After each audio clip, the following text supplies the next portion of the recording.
Olá, eu sou Luan Calisto e atualmente faço discípulo do professor Shen, junto com a colaboração do Lucas Soares Pereira.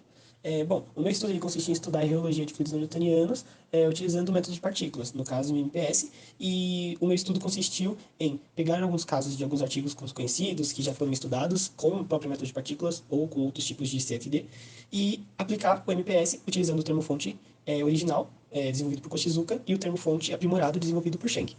Bom, quanto à motivação, a utilidade do MPS é o ponto principal. Por se tratar de um método de partícula, ele pode ser desenvolvido para funcionar em qualquer caso. No entanto, o que depende realmente de sua utilidade para cada caso é a sua calibração, o seu termo-fonte e suas especificidades que vão ser determinadas ao longo do processo de modelagem. E para determinar essa funcionalidade, tem os testes de validação de modelo, que consiste em pegar estudos antigos, artigos antigos e aplicar o nosso modelo usando esse resultado como referência. Assim, podemos determinar se temos um resultado muito discrepante, ou se realmente funciona, ou o quão semelhante ou discrepante deste artigo ele pode ser. E a partir desses resultados, a gente consegue identificar muitos pontos importantes para o estudo e para o próprio desenvolvimento do MPS. Porque, por exemplo, em alguns casos, a gente percebeu que durante o escoamento entre placas, que é este primeiro modelo, as partículas se desprendiam das paredes. Isso pode ser um problema tanto matemático quanto da própria simulação que foi feita errada. Então, fica um ponto de alerta para que numa próxima atualização ele possa ser averiguado. Dando continuidade, os artigos de referência que utilizamos nesse estudo foi o Silance 2017, apresentando os 3 primeiros casos, e em seguida o Cremonese, que pegamos o caso da caixa L para exemplificar melhor como que seria o escoamento de concreto, então esse estudo teve um pouco mais de desenvolvimento do que os demais. Partindo para o primeiro caso, que é o escoamento de placas paralelas, esse caso consiste em, basicamente, uma tubulação seccionada, ou seja, duas placas paralelas com o fluido correndo entre elas, certo? O sentido do fluido é da esquerda para a direita, e ele foi, tipo, dimensionado a partir de um campo de aceleração, representado por essa região em azul, e, além disso, foram feitos testes para 2 tipos de tensões de escoamentos, de 15 PA e 55 PA. A partir do momento que o fluido não newtoniano entra em movimento em velocidade constante, ele tende a se estabilizar. Para isso, simulamos 10 segundos de cada um dos dados anteriormente citados para determinar um gráfico de velocidade por tempo. Nesse gráfico, como pode ver, encontramos um trecho estabilizado. Nesse trecho estabilizado, pegamos 3 medidas de segundos e fizemos a média de todos os dados de todas as partículas dele. Dessa forma, temos o gráfico de altura por velocidade. Bom, com esses dados, agora podemos comparar com o artigo referência, que são os gráficos ao lado direito, nesse caso. E o que podemos ver? A linha preta é a solução analítica. Então, o Sheng, no caso, o termo-fonte aprimorado, tende a alcançar muito mais fácil essa solução analítica, porém ele acaba sendo um pouco mais instável. No caso do termo-fonte original, é o contrário. Ele afasta um pouco mais, mas porém ele é muito mais uniforme, em ambos os casos. A questão é, o termo-fonte original ele tem um tempo de processamento muito maior. O Sheng, nesse caso, ele acaba tendo um tempo de processamento bem menor, em torno de 1 hora o Sheng e no termo-fonte original 6 horas.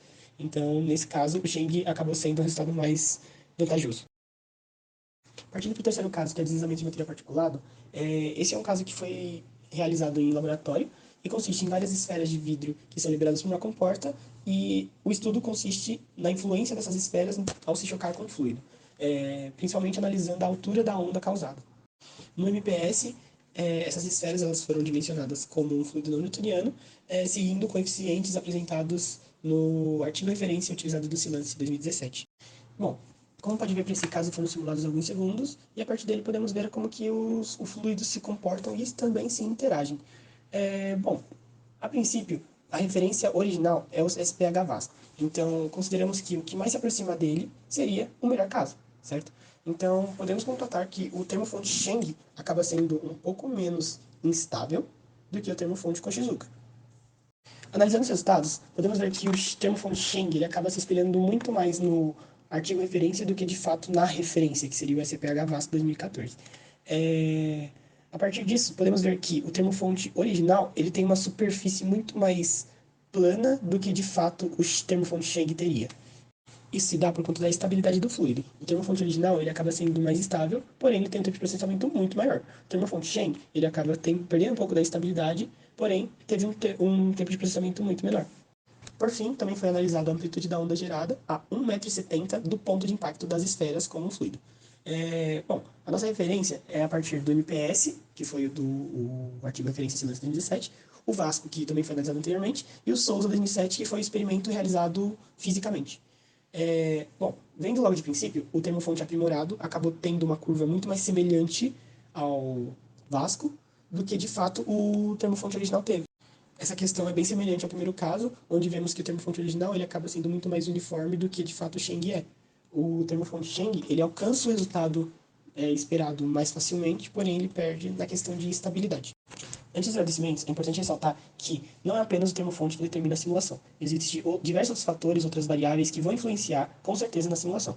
Então, esse é um método e um modelo que eu consegui exemplificar utilizando estes termos-fontes. Mas da mesma forma que o termo-fonte original ele acaba tendo um tempo de processamento maior, caso aumentássemos o tempo de processamento do Sheng, ele pode acabar gerando resultados muito mais próximos do real ou o contrário. A questão é, tem que ter um equilíbrio entre o tempo de processamento, que vai ser viável, para a qualidade que você quer o processo. Então, se você quer um processo muito rápido, ele acaba perdendo a qualidade. Agora, se você quer um processo mais longo, acaba ganhando qualidade. Porém, esse longo pode ser muito longo e não tem como a gente esperar um ano por uma simulação.